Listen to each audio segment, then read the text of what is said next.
Baik, dialog kita lanjutkan kembali masih bersama Wakil Gubernur DKI Jakarta Ahmad Riza Patria. Bang Riza, ini kalau tadi Anda mengatakan bahwa mungkin secara kasat mata bahwa kesadaran masyarakat di Jakarta itu tinggi, paling tidak untuk penerapan 3M, salah satunya penggunaan masker misalnya.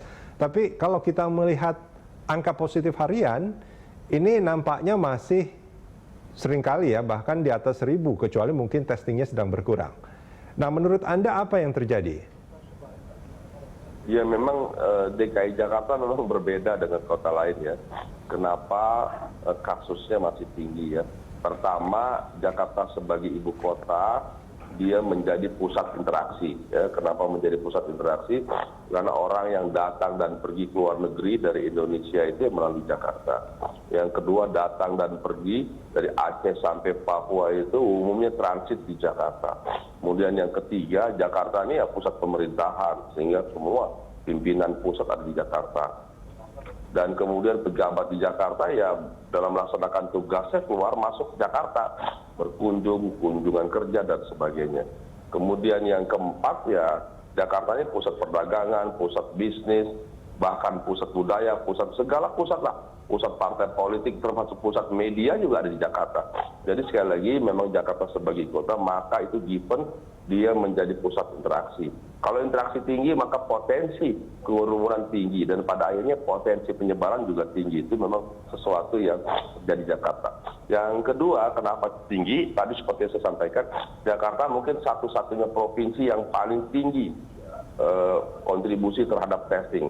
Kontribusi testing kita tidak hanya 8-12 kali dari standar WHO, tapi kita memberikan kontribusi testing itu setidaknya mencapai angka 42,4% terhadap testing nasional. Jadi bayangkan dari 100 testing nasional, 42,4% itu dilakukan oleh Jakarta. Nah itu yang kedua.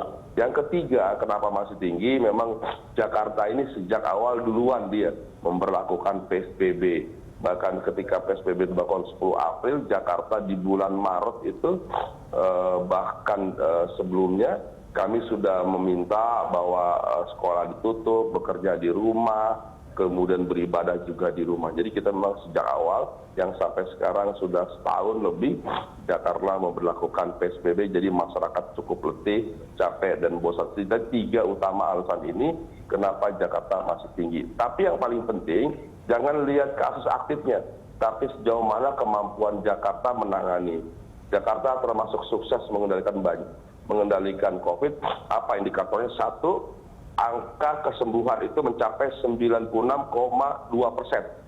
Dari 100% orang yang masuk ke rumah sakit dan lain-lain, itu 96,2% kembali pulang sembuh. Kemudian angka kematian turun sampai di angka 1,6%.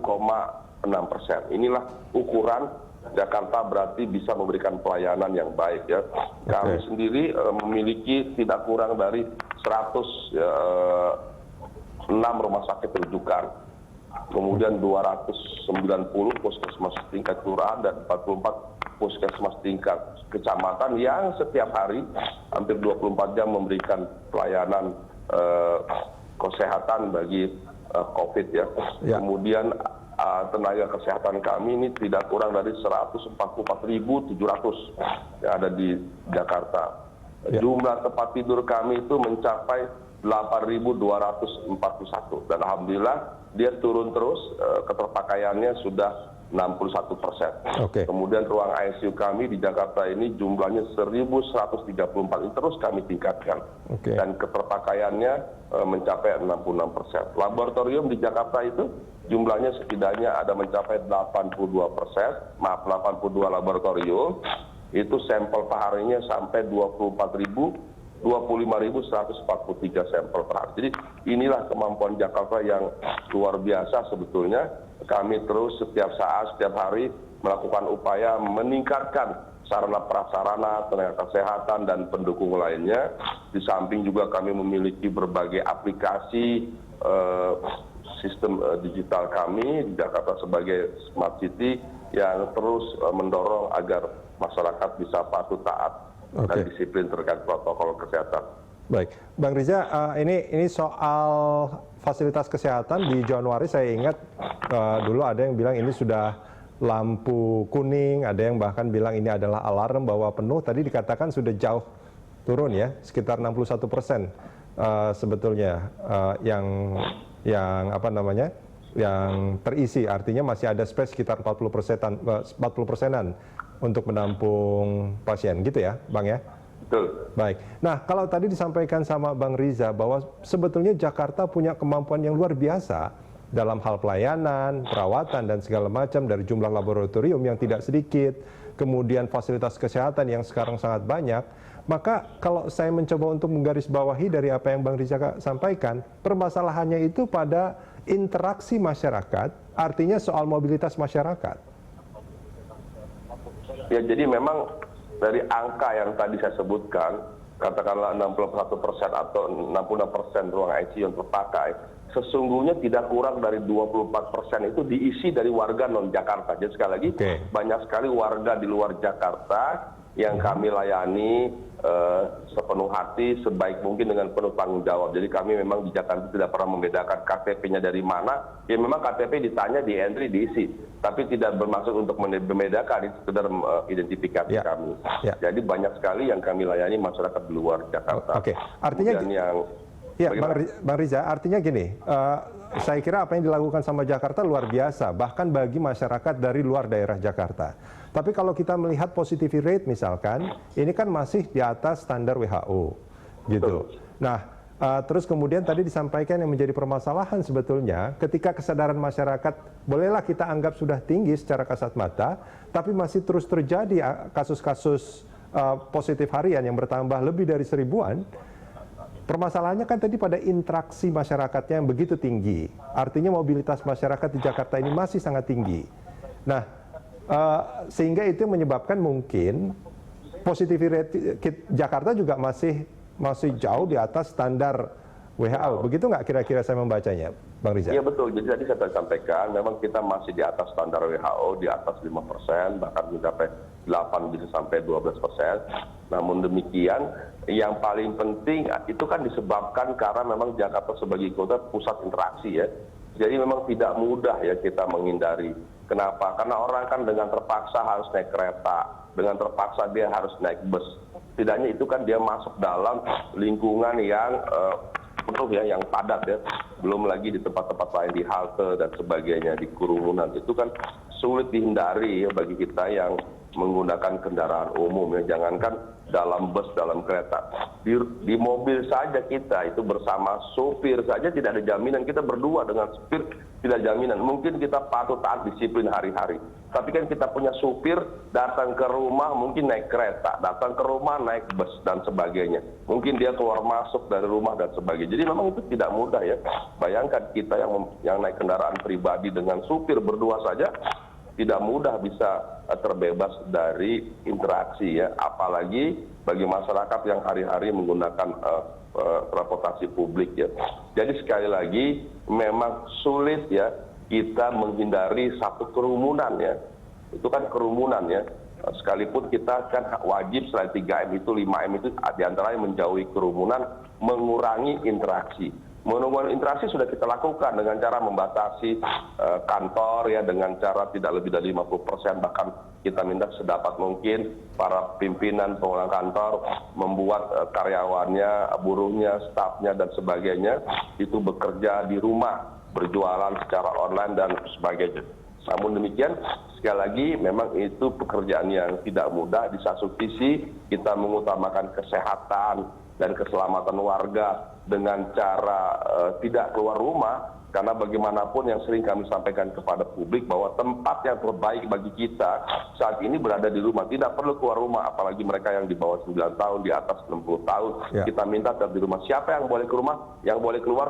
Yang boleh keluar adalah mereka yang bekerja sangat penting dan genting. Sejauh bisa dilakukan di rumah, kita minta di rumah. Jangankan bekerja, beribadah saja ke masjid, ke gereja dan sebagainya. Kita minta sedapat mungkin dikurangi beribadah di rumah. Ya, apalagi bagi mereka yang sudah di atas 60 tahun. Dan kita masih memberlakukan PSBB bahwa unit kegiatan tidak boleh lebih dari 50% dan jam operasional kita batasi sampai jam 21 malam. Baik, Bang Riza, artinya kalau tadi kan bentuknya imbauan tuh Bang.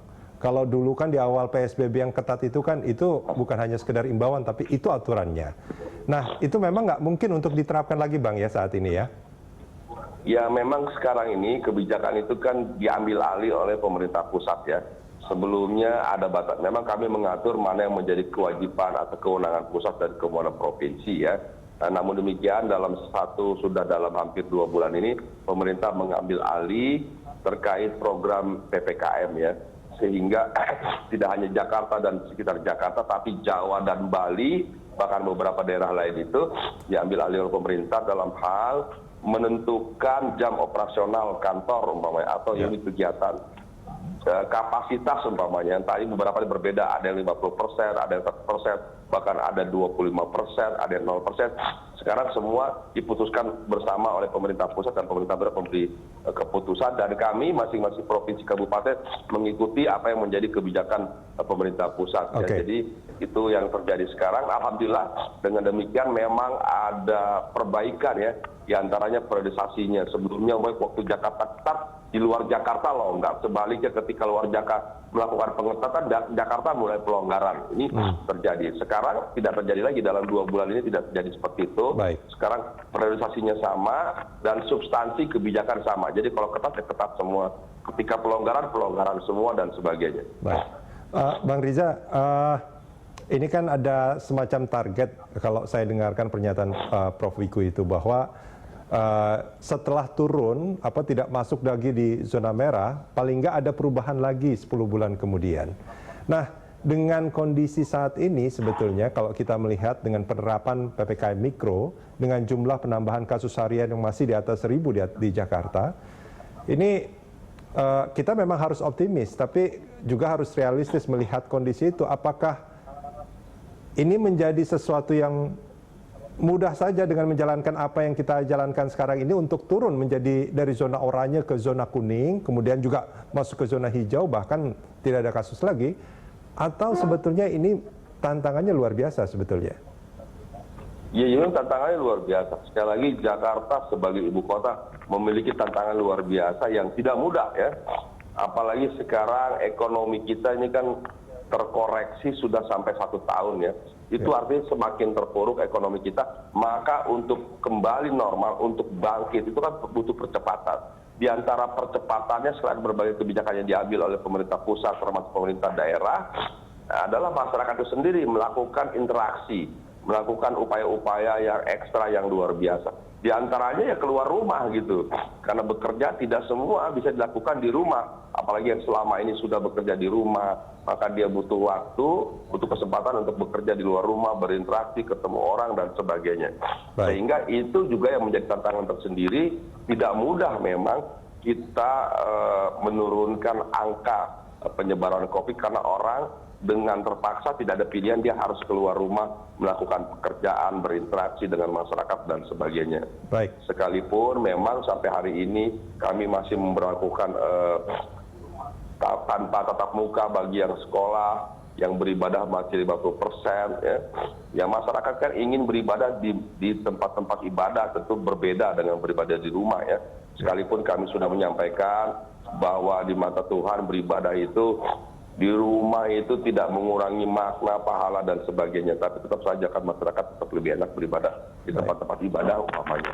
Kemudian juga bekerja yang selama ini sudah melakukan secara work from home ya ingin dia dan harus mungkin bekerja di luar karena harus melakukan interaksi dengan pihak-pihak lain atau dengan warga, dengan masyarakat. Baik. Jadi ini memang tantangan tersendiri. Itu mudah-mudahan sejauh kita terus melaksanakan protokol kesehatan 5M kita bisa mengurangi penyebaran COVID itu sendiri. Baik. Bang Riza, ini dari tadi saya perhatikan kayaknya Bang Riza agak kurang sehat ini. Kenapa? Agak kurang sehat kayaknya. Oh enggak, saya memang ini hari-hari ini kurang tidur saya. Oke. Saya ini tidur biasanya habis subuh.